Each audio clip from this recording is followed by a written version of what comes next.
Good morning, everyone. It's Dawn here, and today I figured I'll tell you about my journey, my personal journey with racing.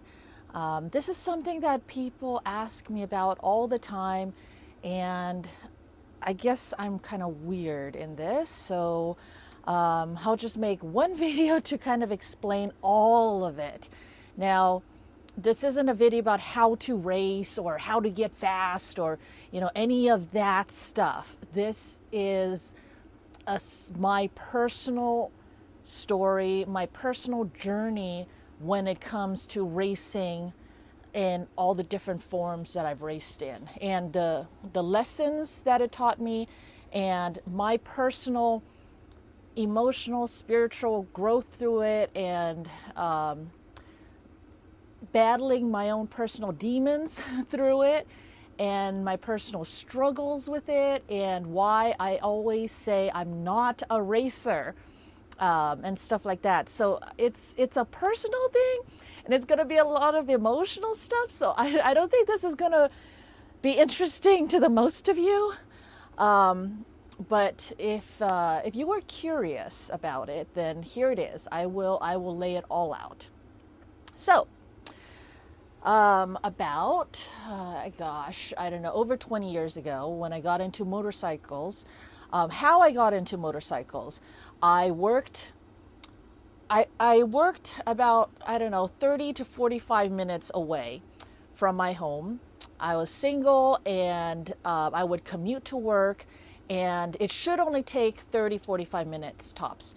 But when there is rush hour traffic, so basically from the Inland Empire to Orange County, when there was traffic on the 91 freeway, and it would take over 3 hours.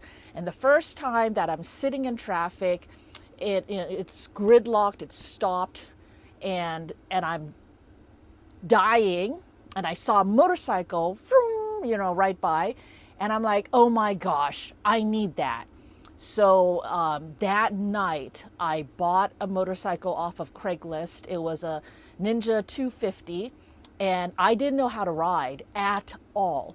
So I bought the motorcycle by going to the guy's place, and I had my truck. I had a Toyota Tacoma truck, and I told him, I said, can you ride it around so I can see that it works? And then he helped me load it up into my truck. I took it home. I got it out of the truck by myself somehow. I put on all of my rollerblading gear, which is the only gear that I had. I went to an empty parking lot, and I taught myself how to ride. Falling a gazillion times, of course. But I taught myself how to ride just based off of knowing how to ride a bicycle, right? So then, as soon as I could, I was using that to commute. And I'm like, yeah, this is so much better. Now I can zip through traffic. I don't have to sit in traffic anymore. But I also quickly realized that it was so dangerous, and I needed skills to be able to survive on the freeways. So I started looking into that, and I started going to track days. So on the track days, you just go to the track, and then you practice skills, you learn skills and all that stuff. I became friends because I was going so often. I became friends with the track day organization, and then I, was starting to help out and stuff. So anyways, I did that. I was on the track all the time, and it got to the point that I was somehow fast. And a lot of people then started telling me, you got to go race. And I'm like, I'm not a racer. I don't want to race. There is nothing in me that wants to race. And they're like, no, you got to do it. You're so fast. So then I was like, and I'm kind of one to always say no to a new idea. But then once the bug gets into my head, then I start thinking, and I am very curious. And I like to learn new things, and I'm always up for bettering myself. So I was like, okay, I'll look into racing. So I joined the WSMC, Willow Springs, a motorcycle club, and it was just club racing. It's not a big deal. And And then I started doing that. Well, I was good.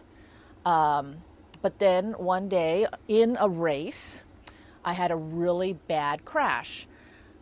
So with racing, you you basically train. And then in racing, then you kind of like push yourself to 95% effort, leaving yourself with a 5% safety margin. Now, everyone is different on how they want to do this, but racing, you kind of like put it all out on the line, and you have a very small safety margin. And so your chances of crashing are higher and blah, blah, blah. Well, in this case, it was in a race, and I was drafting behind another person, and drafting means that they're going in front and you come up right on their butts, and so they're cutting through the wind and you're in that little pocket of no wind right behind them. And then at the opportune time, then you use that and you kind of like slingshot around them to get ahead. Well, we were coming out of the very last turn of Willow Springs, turn 9, and right onto the straightaway. So you come out of the last turn, and on the last straightaway, then you're like, rah, rah, rah, and you're like going full speed down the straightaway, right? We come out of the last turn, and I am drafting right behind him. We're started onto the straightaway, and I'm already getting ready to, start just zooming. And all of a sudden, I mean, the distance between us was so short. And when you're racing, you don't have brake lights or anything like that. So all of a sudden, that gap between us closed so fast. And we were going at really high speeds already. It closed so fast, and I had barely enough time to swerve over to the left to not rear end him.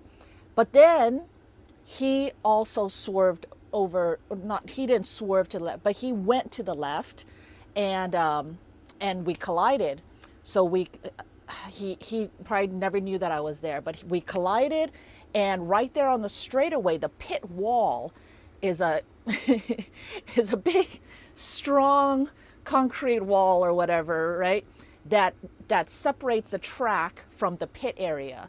The rest of the, anyways, it wasn't a big difference, a big distance to slide, and I smashed into that at like full speed with barely any time to dissipate any of that force. So that crash should have killed me. I had 15 broken bones, not including a skull fracture, broken teeth, crushed my entire right jaw, and it was bad. And skull fracture and broken teeth and crushed jaw through my $1,000, one of the best helmets, because I wore all the best gear. I had a $1,400 Z custom leather suit. It was like everything was like the best gear. And despite that, of course, gear can only do so much. I had very bad injuries. So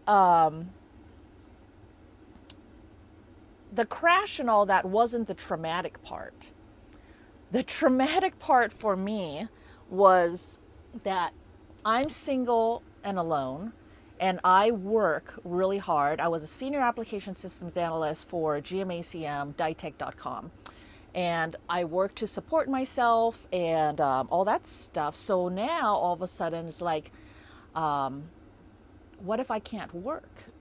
And I can't support myself now. I have no one to fall back on.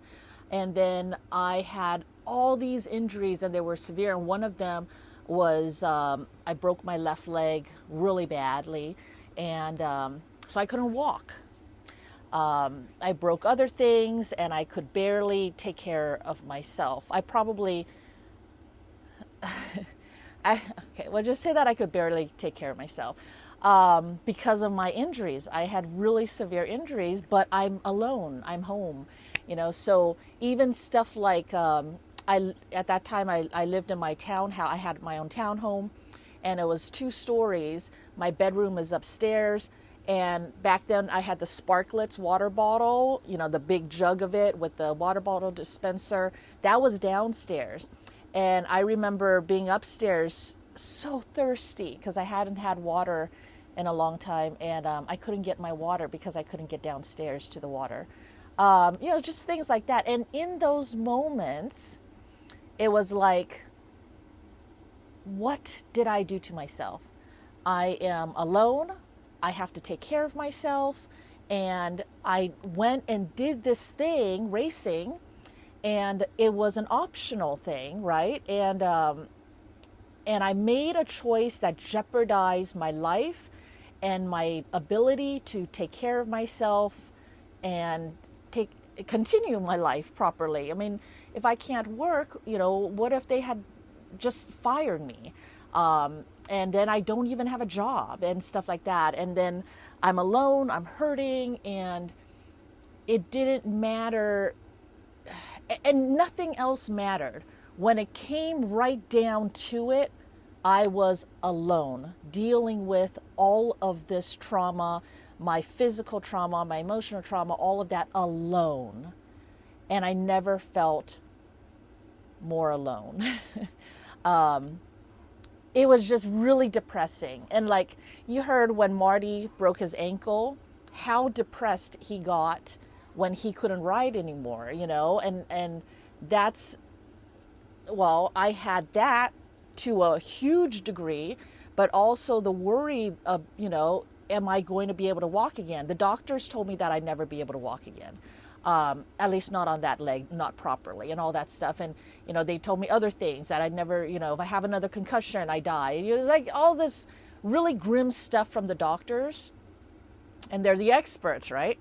And so now, I don't know, it was just this huge thing that I chose to participate in something optional that resulted in such devastation to my ability to take care of myself and my life. And I had no one else to fall back on, and I was alone, and it was bad. So right then and there, I decided that was stupid. I was just stupid, and I would never race again. But once I healed up, I faced another problem. I had the trauma of crashing and all that, and so it was like, am I going to ride again? And so I went ahead and healed myself up to the point that I got back on the racetrack, because I needed to take care of this one big fear that crash instilled in me. And I knew that I needed to overcome that one fear, and then I would quit. So I healed myself up. I started racing again. This time, leaving myself with a much bigger safety margin, but I was slow. I was very slow. I probably left myself with like 50% safety margin or something like that. I don't even know, right? And I just couldn't bring myself to go fast because, right?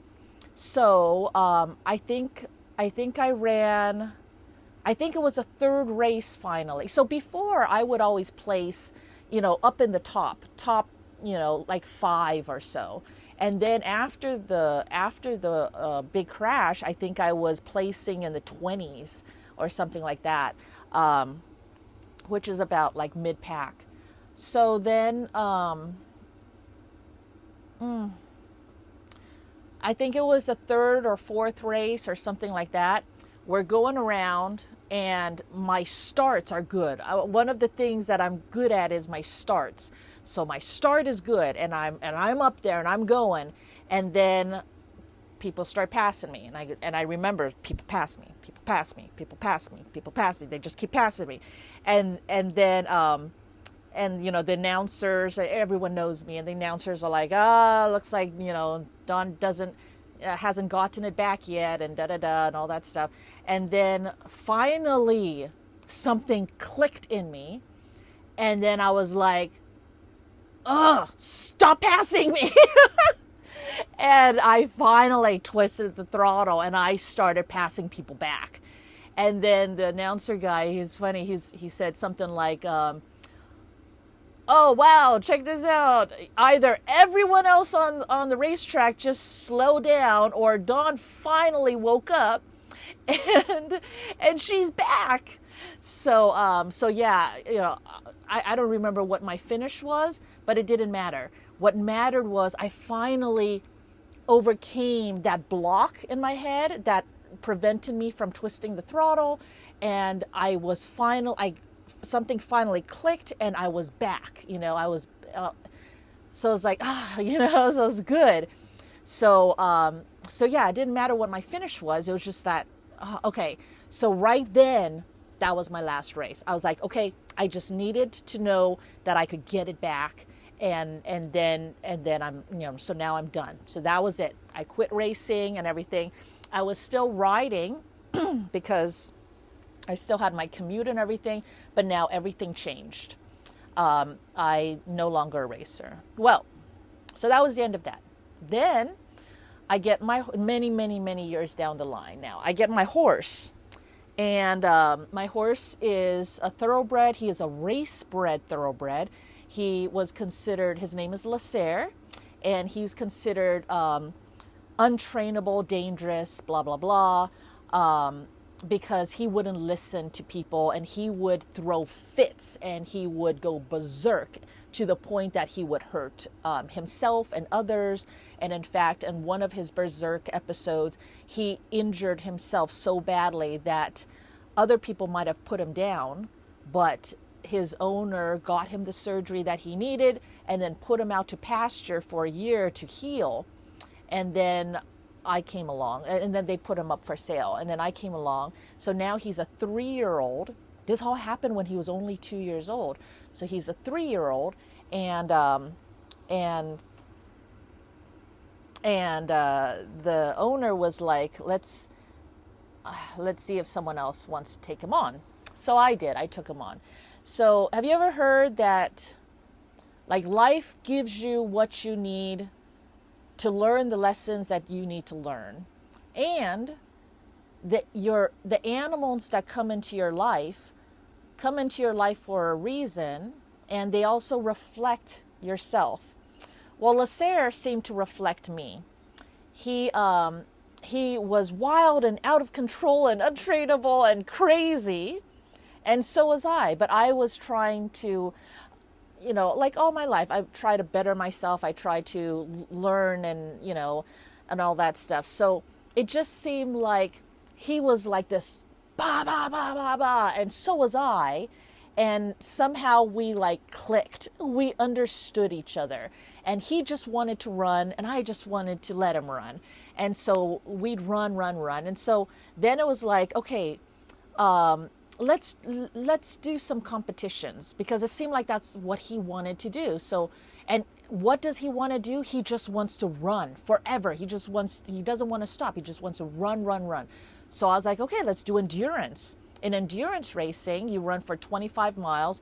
There 25-mile categories called limited distance, or you got the endurance, which is 50 miles. And you can go at whatever speed you want. You are out in, like all different terrains and stuff, but it's just like out in the open. You have this, you start at this point, you have a halfway, like vet check point, or sometimes there's other points in between that you have to check in and stop at, and then you have your end. And in that time, you can be in your group that you want to be in, or you can be alone, or whatever you want. It's very open, which is what we liked. We don't like doing these little tiny competitions where you just like run around in an arena real quick, or real short little bursts, and sit around the rest of the time just waiting, right, for your event to come up. That's not what we like. We just want to be out in the open and just do our thing with very minimal other people controlling us. we just want to do our thing and run. So in this racing, endurance racing, then it was great because now I had someone else to look after. I had Lasser to look after. I have to make sure that he doesn't push himself too far, because he will do that. He will run himself to death. So then I have to monitor him. So, and I have to make these decisions that are in the best interest of him, and in the same time, take care of myself. And it was great. It made it so that I could tame his race brain with my race brain, and especially with horses, how your breathing and heartbeat is. Like if you are super anxious and scared, your horse will feel that and be super anxious and scared. So it's very important that you be able to gain control of yourself, because your horse will feel it and your horse will reflect it.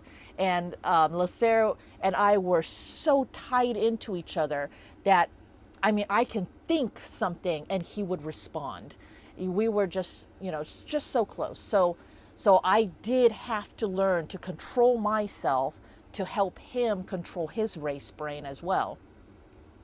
So that was great, and we did that until he decided that he didn't want to do that anymore, and then we stopped, and he went into retirement. So he's still out there in the backyard right now, and so we stopped that racing, but we did well. We were winning, we were fast, we did well.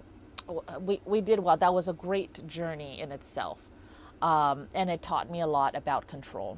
Now we get into EUCs, the electric unicycles. And once again, I taught myself how to do it. It was my own thing. And I didn't even know there was such a thing as unicycle racing, right? But as I'm just riding, group rides, all the usual stuff. And then all of a sudden, people are like, you should race. You're fast. And I'm like, no, I don't want to race. And it was like deja vu all over again with the motorcycle thing. And I'm like, no, I'm not a racer. And now you guys know why I say that. I'm coming from no. I know what can happen. And I know myself. And no, I'm not going to race. But then I kind of did it at Amped. And then even at Amped, you saw in the actual race itself, I went off the track and, boom, boom, boom, boom, boom, through the grass field and stuff like that, or whatever field that was, off-roading off the track, pulled myself back on the track, started to gain on first and second place again, and then went off the track again, and boom, boom, boom, like point is out of control. Out of control. Now, part of that was because of the banana bread thing, but still, that is not who I am. And that's not that's not who I want to be. You hear me talk. I feel like I'm a gentle soul, and I feel like what I want to be in my true nature is I want to be gentle. I want to be nurturing. I want to be, and I like taking care of others. And I'm an introvert, and I don't like adrenaline. And I don't know, I like things calm and peaceful and safe. And I don't know, let's see. Like, I am not the person to be a leader. I always prefer and always go to be in the position of the leader's right hand, where, whatever the leader needs, I can take care of it. But I want to be in the background. I want to be hidden. I want to be in the background. I want to play a supporting role to a leader, to first place or whatever, it's like, so I'm always second place. I'm always, take a step back. But when you go to race, all of a sudden, you want to aim to be first. And that is kind of against my nature. Okay, let me take a step back. I am an introvert, and people will be surprised about that. They're like, oh my gosh, but you're so social or whatever. And I'm like, no, I can be social when I need to be. But how I know that I'm an introvert, unlike like Marty's tour is coming up, right? And he said he posted something in Telegram, and he's like, I forget the actual number, but he was all excited and he said something like, "Oh my gosh, we have like 150 people signed up for this ride. This is going to be a great tour," or something like that. And he said that, and he's like so happy that there's like 150 plus people coming, right? And I hear that, and I'm like, oh my gosh, that's so many people. I can't deal with so many people. Like, oh, that's so stressful for me. So an extrovert thrives with lots of people, right? And an introvert is like, oh my gosh, I can't do this. But I force myself to be able to do it. Many times when I arrive at a group ride, I try to get there early so that I can so I give myself the time to sit in my car, blast my music, and prepare myself in order to face people. And then people say that that I'm an adrenaline junkie, and that couldn't be further from the truth. I feel like you can tell what an adrenaline junkie is because they're the type of people that they get into the race situation, they feel that adrenaline, and their reaction is like, yeah, I'm so pumped, and they're like, just like the adrenaline feeds them, the adrenaline wakes them up and invigorates them and brings them to life, right? That to me is an adrenaline junkie, and then they keep chasing things that would bring out the adrenaline so they can get that high. For me, when I feel that adrenaline, I'm calm. And when I feel that adrenaline, it overwhelms me, it floods me, and it feels like the floodgates have opened to this surge of chemicals and feelings and stuff, and it makes me aggressive, and it makes me single focus target on something, and it makes me not so nice. I feel like it makes me extremely serious and focused, and I don't know, and it also clouds my thinking. Like, I'm not so much thinking anymore. I'm just riding this wave of adrenaline, and I feel no fear, which is nice, but I also lose my sense of the bigger picture. Like, what happens if you crash? What happens if you can't work? What happens, like all those things, all that goes out the window. I don't care. I'm here to win, right?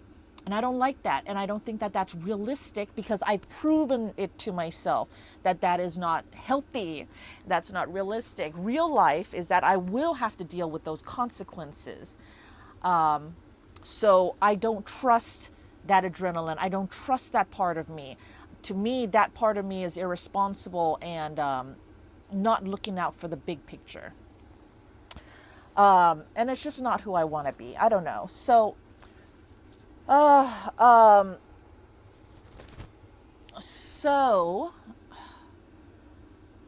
EUC racing comes up.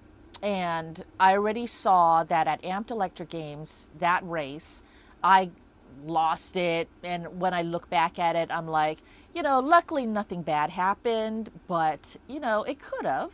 And that's not me. And so when AVS came out, the first AVS race that I went to, then I wasn't competitive. My leg was broke, and I had like a broken leg, a broken wrist, and I broke my thumb as well. So I had all these broken bones. I was limping. I couldn't even mount my wheel. Every time to mount, I had to grab a person or grab a pole or a wall to mount because my leg was broke. So that was the first AVS race, and I got second place in that. Then this was the second AVS race. Now the second AVS race, I still had some injuries, but no big deals. I'm always in some state of injury. But yeah, it's no big deal stuff. So really physically I was probably 87%. But nothing to complain about. And I was doing some track practice and stuff like that, but I was doing that more so just to better myself. This is just practice to better myself and my skills and stuff. But still, it's like people are going, are you going to race? Are you going to race? And for a long time, I was saying, nope, I'm not racing. I'm not racing. And then it was like, well, there aren't a lot of women in the sport, and it would be good for you to go and represent and, encourage other women to join in. And, it's like there was this kind of role and responsibility thing that, so I felt that, but still, I'm like, I don't want to race. But then they're like, well, you can just go and not be competitive. It's like, but can I? That was the big question. Can I enter a race and not be competitive? Because that's the thing. I kind of lose control. I have this temper. I have this, where I can't control my adrenaline or whatever. And I kind of go a little nuts. And, it's like, I get too high. I'm so high strung and I'm so extreme. I will swing from one extreme to the other extreme, and I have like no middle ground. So I'm like, yeah, I don't trust myself. I don't trust myself to be in that situation. So I am not going to be in that situation. That's the only way I know to avoid it. Then after thinking for a while, I'm like, okay, you know what? But this is a problem. This is something that we need to fix in ourselves. This is a demon. This is something that we are not in control of. So what we should do instead is put ourselves in that situation and learn how to control it. So I practiced that. And this last AVS race was me fighting my own demons and battling my own things. And these are things that has been going on for decades in my life that now came to this one race. And because I said that after this race, no more. But I will give it this one shot to see if I can do this. And if I fail this, then I absolutely know that I can't trust myself in a race situation and I can't do it. When I say trust myself in the race situation, remember my EX30 cutout crash? And I had to talk about that, and I explained what came about to make that happen. I lost my temper. A truck came and zipped by me and came so close to hitting me, and there was no reason at all for him to do that. He was doing that because he was a big jerk, and I yelled out, and I was on comms with everyone else, and everyone on comms heard me go, "That asshole!" And I just slammed down on the wheel, and I over-torqued the EX30, and I went down. So I have this problem with my temper and my adrenaline and all that. And now I am on a device that if I lose my head, I will literally just drop down to the ground at top speed, right? So it's like, oh yeah, that's great. So that's what my fear was. My fear isn't in speed. My fear isn't in the unicycles. My fear is myself, that I can't control myself.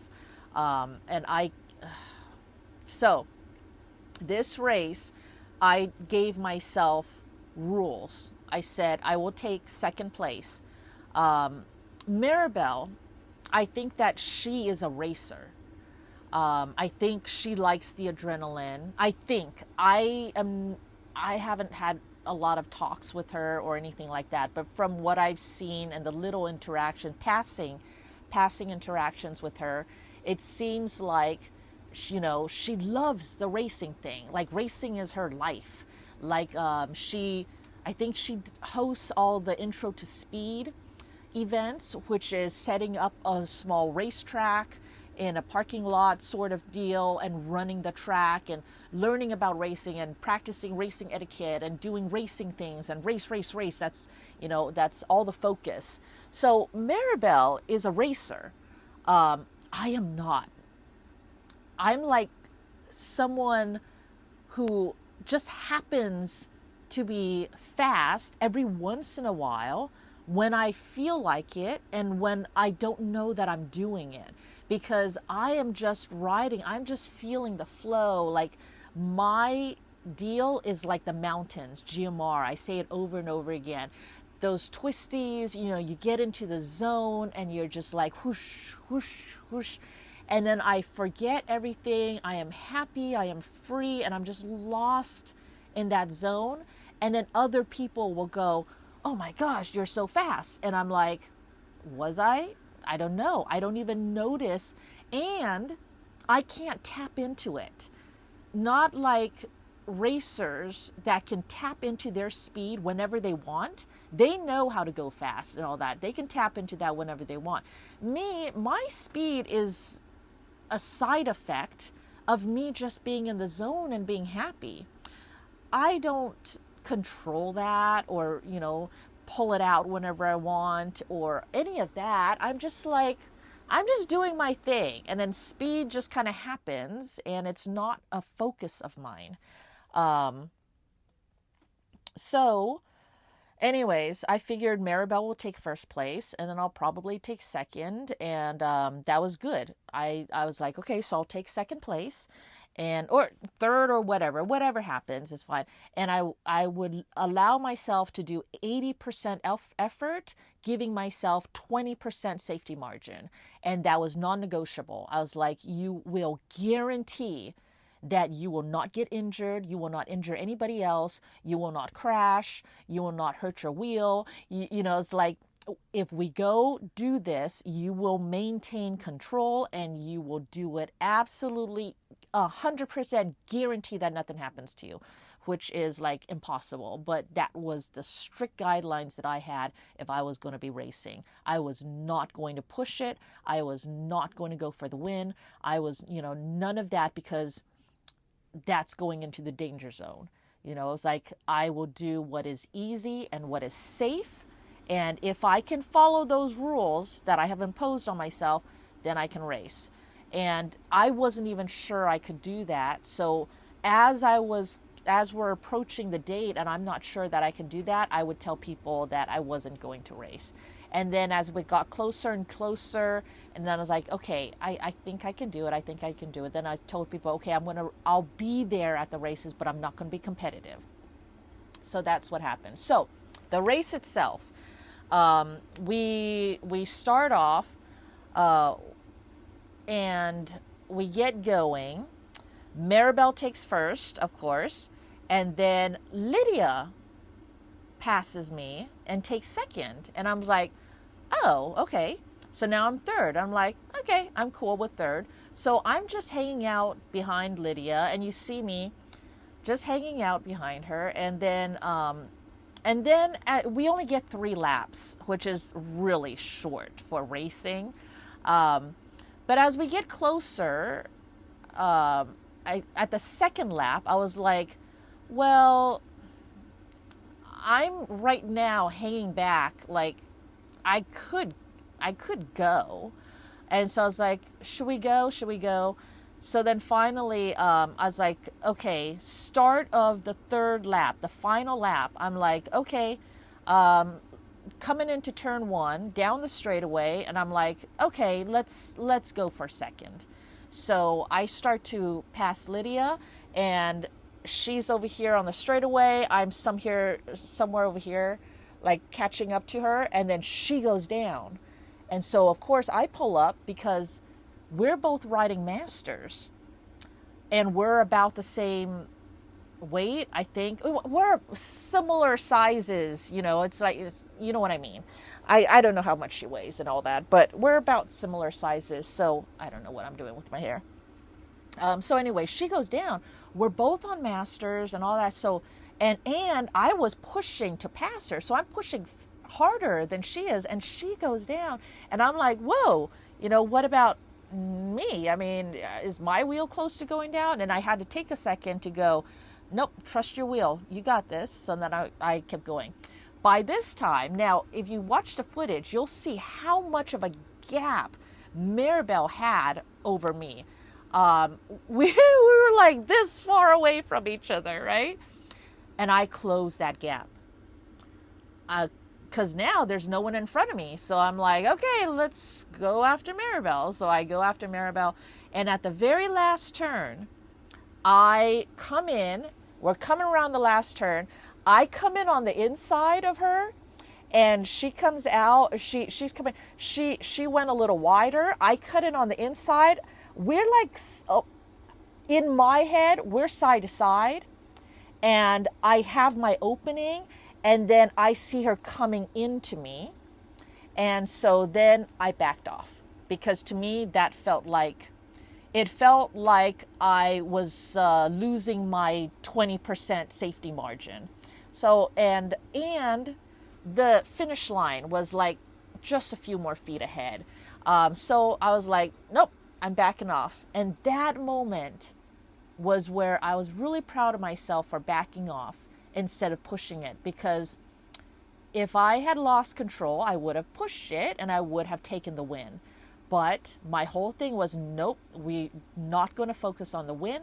We are going to focus on maintaining our 20% safety margin and the control that I had been searching for, right? And that proved to me that I was in control, because I was able to pull myself back and back off of it. You know, when you teach a dog to fetch, and then they go and fetch and they bring the item to you, and then you're like, okay, give it, drop it, give me the item, right? And they're like, no, it's mine, I'm never gonna let it go. And you play tug of war, and you have to teach them, no, drop it. And then they open their mouth and drop it. That to me felt like I needed to learn that lesson, how to see the goal, see, all that, and drop it. Just like walk away from it. And I did.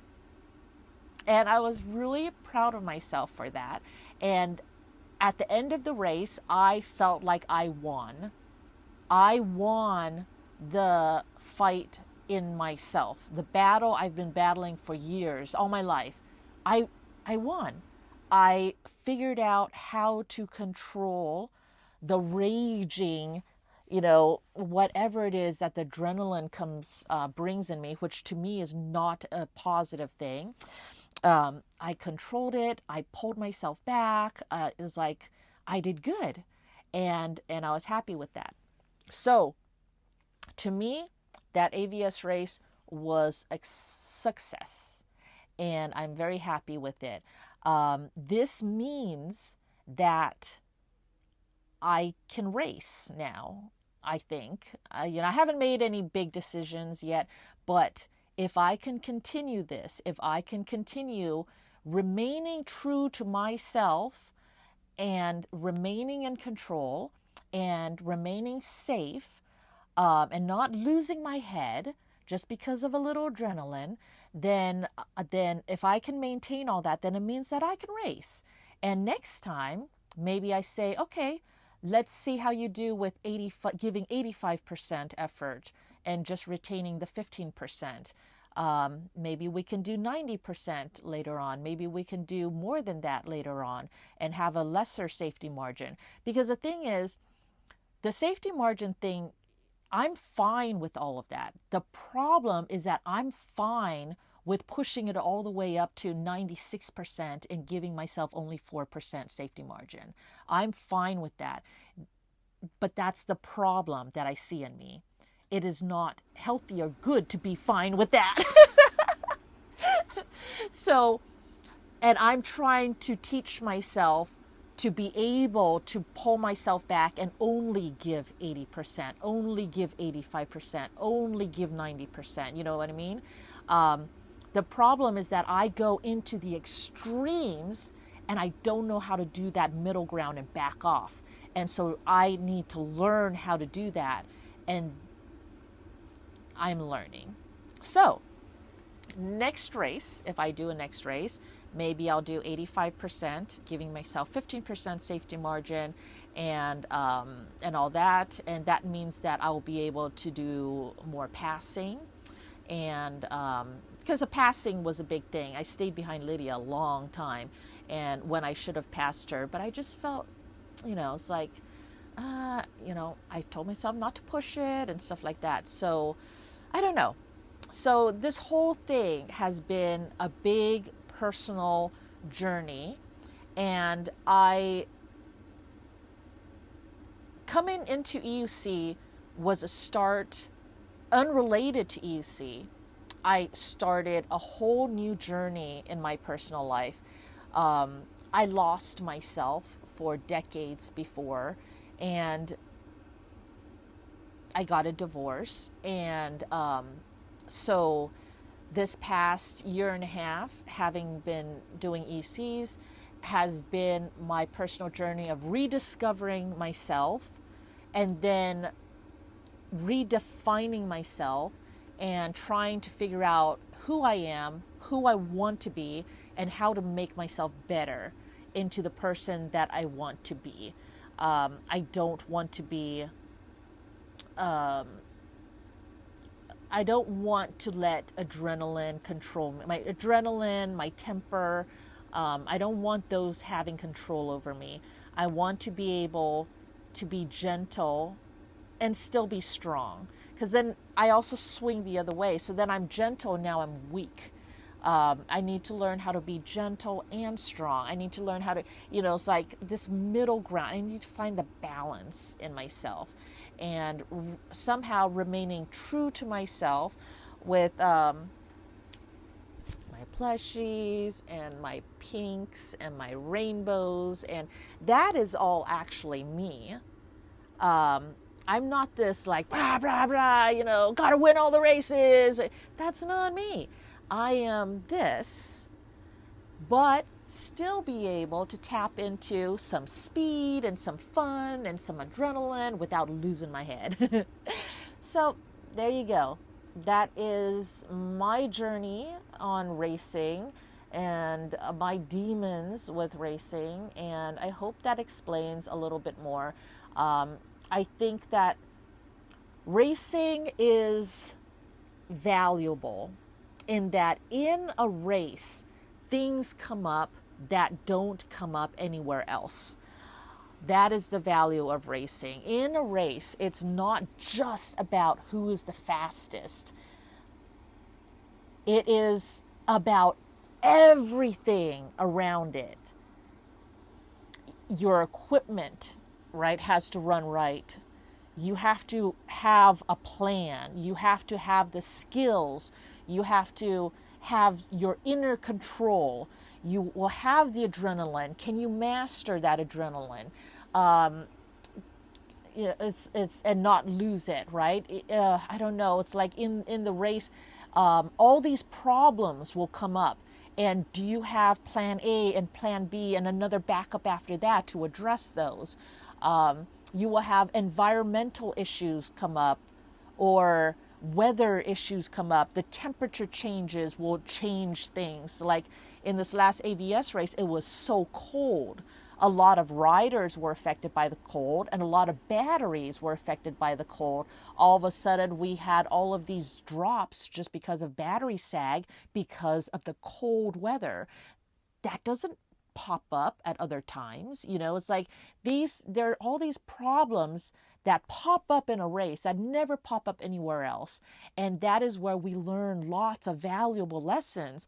And, it's like I can be calm, cool, collected all other times of my life, but put me in a race and I lose my head, and that's the only time. So it's like, okay, let's address that.